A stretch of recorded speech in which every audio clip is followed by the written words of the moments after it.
What's going on, y'all? KMBest here. Let's take a look at the best decks to climb in Marvel Snap. With the nerf to Mercury, it should come as a surprise to nobody that Move, already one of the best decks in the game at a high level, is even better.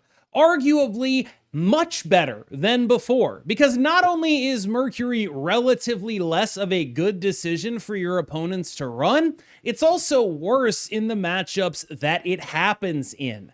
That means that this deck, which is, in my opinion, one of the decks that is by far the best in the entire game, gets just a little bit more room to breathe. And in a world where other decks are also getting room to breathe because the zombie package is finally starting to go all in with Grandmaster and Absorbing Man, reducing the amount of Cosmic Ghost Rider that you see, it can be incredibly powerful to just queue up a move deck and generally blow anyone who isn't interacting with you away.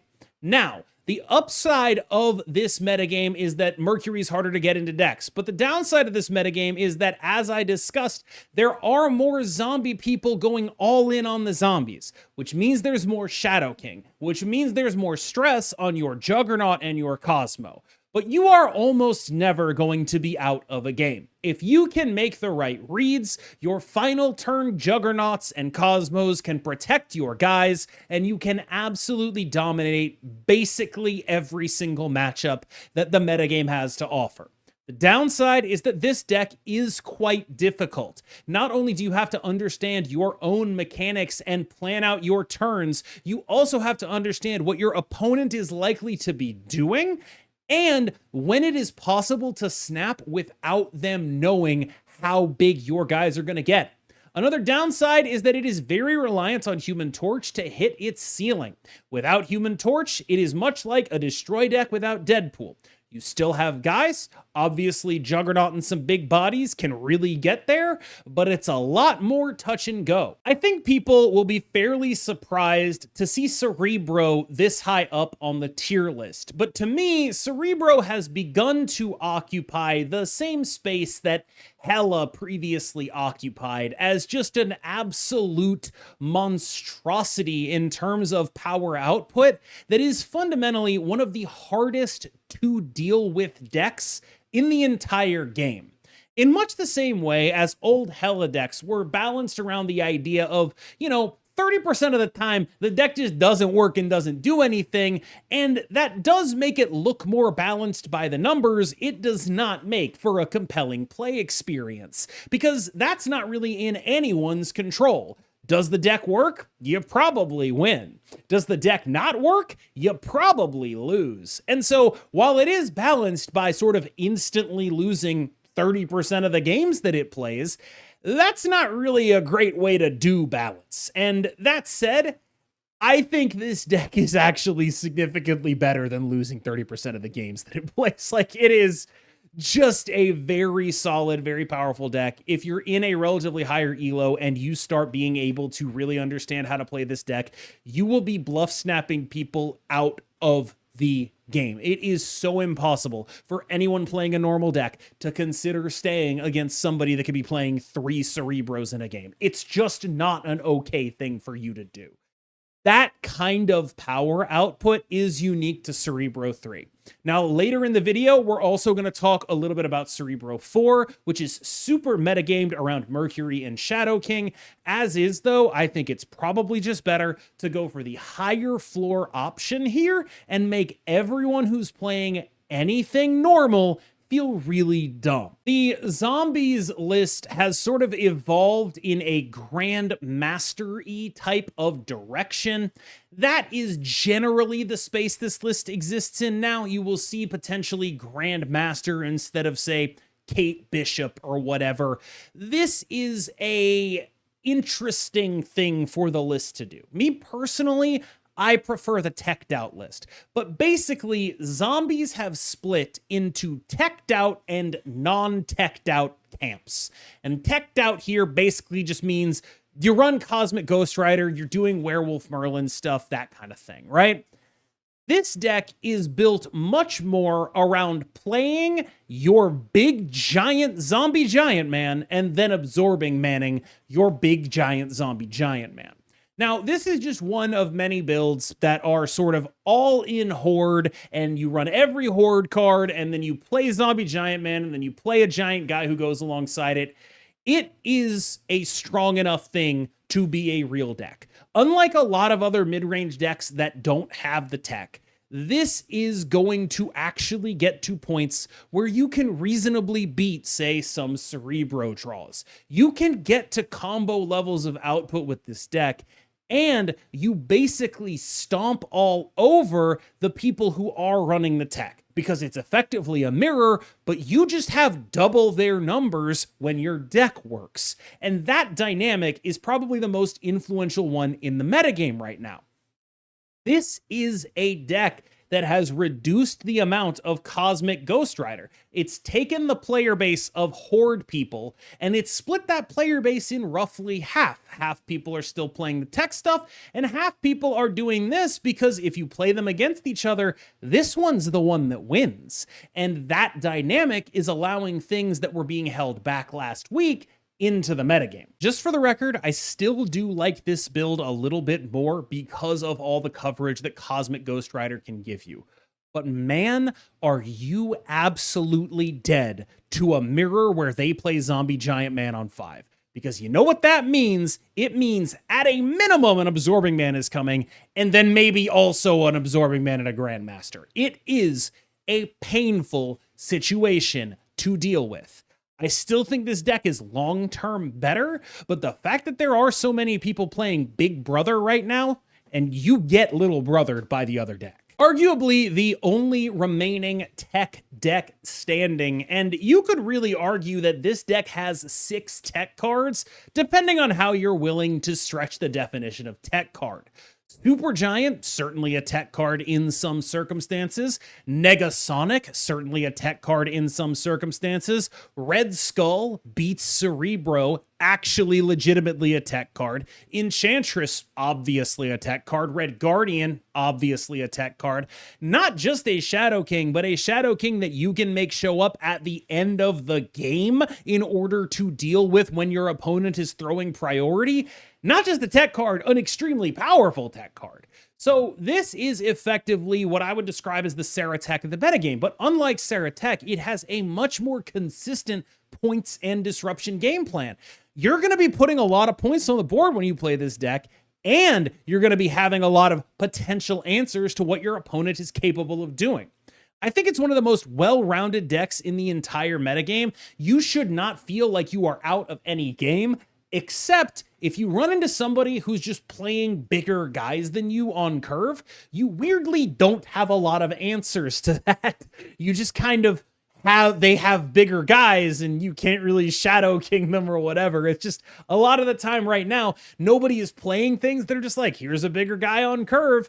Or if they are, they're vulnerable to things like Red Guardian. A lot of the bigger guys than you are like, oh, it's Madam Web and Human Torch. It's like, okay, well, I can deal with that. Like, that's the kind of thing I can answer. If people were playing a lot of like Cull Obsidian, this deck would be in a much worse position. But they're not, so you're just kind of okay against everything that is available to you right now. Is Destroy among the best decks in the game? I'm not sure. But what I am sure is you need to respect it like it is, because it's definitely played at a rate that would imply that it is among the best decks in the game. One of the most common decks in this game right now is going to be some form of the 12 cards you see right in front of you. Give or take a Wolverine in for one of the 1-drops, this is what the deck is trying to do. Now, it is a very powerful list. It lacks some of the specificity of the move deck. I think the move deck sort of compares favorably to this in that I think the move deck is a better deck. It gets to play Juggernaut, it gets to play Cosmo, and it has similar to generally similar point output, but with more ability to actually answer the stuff that answers it. It is also similarly, in the world where we're comparing it to move, a little bit draw dependent. Now, I do think that the floor on this deck is honestly a little bit higher than the floor on move, but the ceiling has to happen so much earlier. So let's say what I mean by that is the floor on this deck is honestly pretty high with all of the ones. You're going to be getting a bunch of destroys in most of the games that you play. The ceiling on this deck is a little bit harder to access, where Move has the ability to sort of stack its board with potential moves and move their things that double multiple times in one turn. You kind of have to be snowballing from very early in the game, meaning you really want to get like opening hand Agony Deadpool in order to access your ceiling. So while I think, weirdly, the floor on this deck might be a little bit higher, it's just so much harder to access your ceiling. That is what is largely holding it back. Let's enter the negative zone. Now, in my head, I sort of think of decks that lose to Mobius as like, oh, it's like slightly more ethical, Mr. Negative.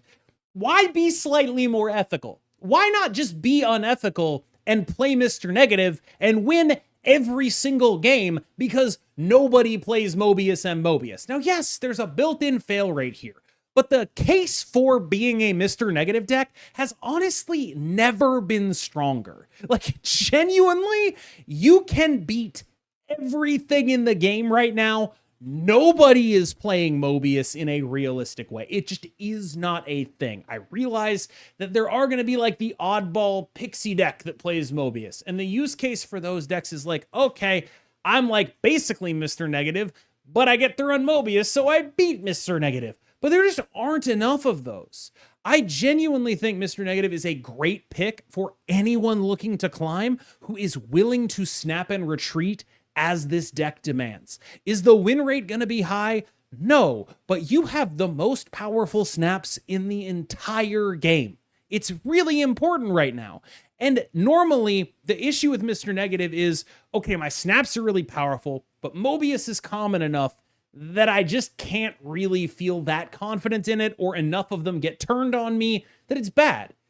It's just not happening right now. People just aren't playing the card. The Pixie Chef build of Pixie Warlock is another one of those decks that, like, a couple weeks ago, I wouldn't have been nearly as into this as I am now, because a couple of weeks ago, Mobius was a 3/4 and was kind of in a bunch of decks, and now he's a 3/3 and kind of not. And so this is a deck that is in a sort of similar space to Negative, where you just really have to stress the snaps. You really have to be snapping your busted hands. You have so much access to astronomical amounts of power. Like, there are decks right now that are playing the exact same amount of tech as you, which is to say none, but what they're doing is doing a zombie giant man and an absorbing man. And buddy, that does not beat Shuri Infinite Taskmaster. It just does not. Now, your small draws are a little bit worse. Like, you do have those games where you go Hope Summers into War Machine into Infinite Taskmaster.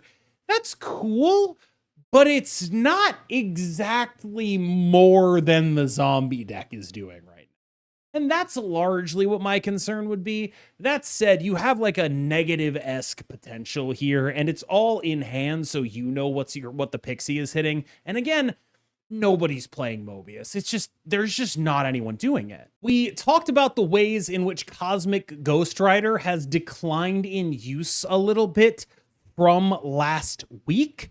That has allowed Invisible Woman First Steps and Jocasta to sort of come out of hiding in a sort of Groundhog Day type of fashion. Let's just stick our nose above the hole and see what things look like.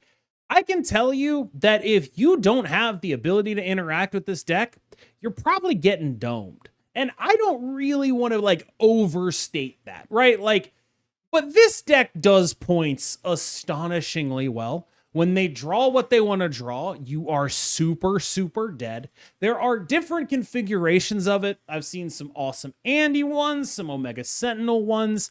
This is just more about the point that because there's a little less Cosmic Ghost Rider, because the zombie decks are now split, and previously basically 100% of them were Cosmic Ghost Rider decks, now it's not 100%, it's a lot less because of the introduction of the Absorbing Man stuff after Zombie Century came in and gave that a higher ceiling. This kind of stuff you can get away with now, and boy, does it scale high. As discussed last week, in a world of combo decks, you can just Storm War Machine Legion them. There are many decks that have extremely potent and powerful turn 6s.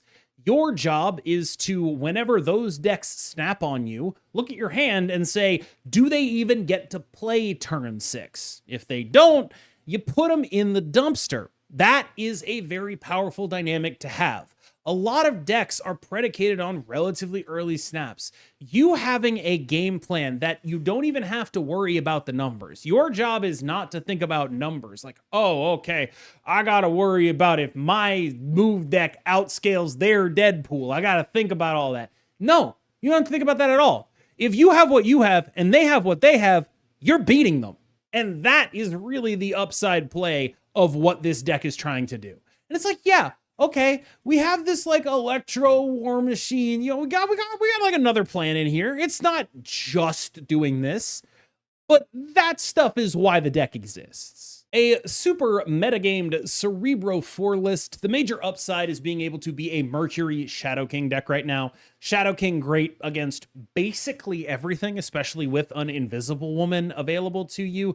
This is a card that will answer giant Deadpools. This is a card that will answer giant Human Torches, you know, Cosmo Juggernaut depending, location depending, all of that stuff. This is a card that will answer giant zombie giant men. It's just a very powerful card right now. Obviously, Mercury very good in the move matchup, but generally speaking, when you have the ability to buff all your stuff, it's pretty good when you buff all your stuff and one of them gets to move around and you get to do cool stuff like that. So Mercury just generally pretty solid for what this deck is trying to do anyway. A couple adaptations from last time, the inclusion of Zombie Scarlet Witch, which is effectively just there. So you play 2 dudes on Zombie Scarlet Witch, and then that is a 4-power zombie horde. So it's effectively just 2 bodies that have 4 power. That's kind of what's going on there. It's your little bit of a force multiplier. All the rest of what this deck is should pretty much make sense to you at this point. You see what's happening with the Cerebro stuff. It's very built around Mercury and, of course, Shadow King. A little bit metagamed, but pretty solid. I think that this deck is just a very, very reasonable choice. There are very few decks where I feel like, oh, I'm instantly dead with this. I have ways of interacting. One thing that I have been trying to figure out, though, is do I actually need to be a Wiccan deck? Am I better off if I just give up on the Wiccan thing entirely and get like some more tech kind of cards in here? A card I really wish I was able to run is Shadow King. I mean, we've talked about Shadow King a lot. It's really important to have access to him, and I do think he'd be a pretty valuable addition here. This is, to be clear, less about the specific build of this Ajax list and more about Ajax lists generally. I think there's a little bit of undiscovered upside in them. Just a very powerful archetype that can go toe-to-toe with a lot of stuff and is a uniquely good home for cards like Red Guardian and Shadow King that are really quite good right now. So I think there's probably a lot to be said for experimenting in this space. I am not confident that this is the best build of the deck, absolutely. It's the best build I've played, but that's not the same thing. The relative split of zombie decks reduces the amount of total Cosmic Ghost Rider, which of course allows these sort of onboard discard decks to creep back into the metagame. Obviously, I don't feel super comfortable, even in a world where the Cosmic Ghost Rider is a little bit less played, going into a Dracula type of thing. I would much rather do the Daken thing where it will still get hit by the shard because its name is Daken. Your Bullseye is a bit of a different issue, though. That's a guy, if you think they have a Cosmic Ghost Rider, you are going to have to make a concerted effort to protect if you are counting on him to do things. That is really important to pay attention to. Morbius also, of course, definitely the kind of thing that you can get absolutely eaten alive by. With a Bastion in here, I realize it's pretty tempting to do something like Morbius and Bullseye Bastion that lane. Don't do that if you're legitimately unable to play out the other copy of Bullseye, and Bullseye is important to what you're trying to do. It is a good play, but don't be over-indexing for it. If you count on double Bullseye and you only get one, make sure you math that out on the final turn of the game. I spent a bit of time playing Coolrishem recently because honestly, I just wanted to feel something. That said, over the course of my Coolrishem experimentation, This felt like the strongest list, just generally a bunch of interesting tech answers. Shadow King kind of non-negotiable. Valentina probably the best 2-drop, and Loki is in there because while there are a lot of synergy decks out there, he's weirdly good in matchups against those decks depending on what they are. Like a Loki into Destroy can get you their null, and you kind of have no other win conditions there. You're probably not beating Move most of the time anyway, so he's not that good there. But there are definitely cases where like this is just going to give you better cards than what you have in your deck. Now also there are other builds that are like fully in on Thanos and on Agamotto. I feel like I like this one more, but I genuinely can't be sure about that because of just how much of a sample size you would need playing 20 to 30 card decks to actually make a determinant as to which one is better. You would need a much larger sample size than for a normal Marvel Snap deck. That said, I really like this. I might even do a video on it. I consider Supergiant Darkhawk the notably worse cousin of the other version of Supergiant, of course, that being the Sauron version, but it's still a playable enough deck. I don't think there's anything specifically wrong with it other than it just having a big brother. These decks may look similar, but they could not be more different in terms of how they match up into stuff. Where the Sauron deck has a pretty stripped down points package and a ton of really relevant interactive pieces, this deck just doesn't have interactive pieces, and because of that is much more reliant on, haha, eat rocks. And rocks are pretty okay against like in terms of disrupting my opponent's combo deck, but they're far from a guarantee. And that is largely what makes this deck worse. Victoria Hand is in a weird spot. For the longest time, this was a deck that had the upside of being the most combo-ish of the mid-range decks. And that's a really powerful place to be when you're able to be the mid-range deck with a higher ceiling than other mid-range decks. But as the metagame itself has gotten more combo-y, and as things like Zombie Giant Man have become more popular and more powerful, this is the kind of deck that has fallen by the wayside, because it is the exact kind of deck that is the beneficiary of being able to run a lot of little good tech pieces and then count on its core to do the rest of the work. And we just aren't in a metagame where Hood Misery is doing as much as it used to. That's the biggest problem this deck has, is like, when you think about it, the pitch for this deck is supposed to be, we have a good solid mid-range plan, and then sometimes we have a way better mid-range plan when we're doing V-hand doubling stuff, right? When you play it now, it kind of feels like it's a lot more, I need to be doing V-hand doubling stuff, or I just don't have as many points as the other things. If I'm not doing V-hand doubling stuff, it's Shadow King or bust. And that's, like, for a deck that I thought for the longest time was sort of like the Whitebeard of this game, where it was just like sitting in front of the throne, never occupying it, but like very clearly a big important presence that shaped the world. We're hitting Marineford. We got some IVs in for V-Hand, I think, at this point. All right, y'all. Thank you so much for watching. As always, I have been KMBest. You have been phenomenal, and I will see you in the next one. Remember to like and subscribe. As always, have a wonderful evening, day. I don't know when this is going to come out for you. Whatever.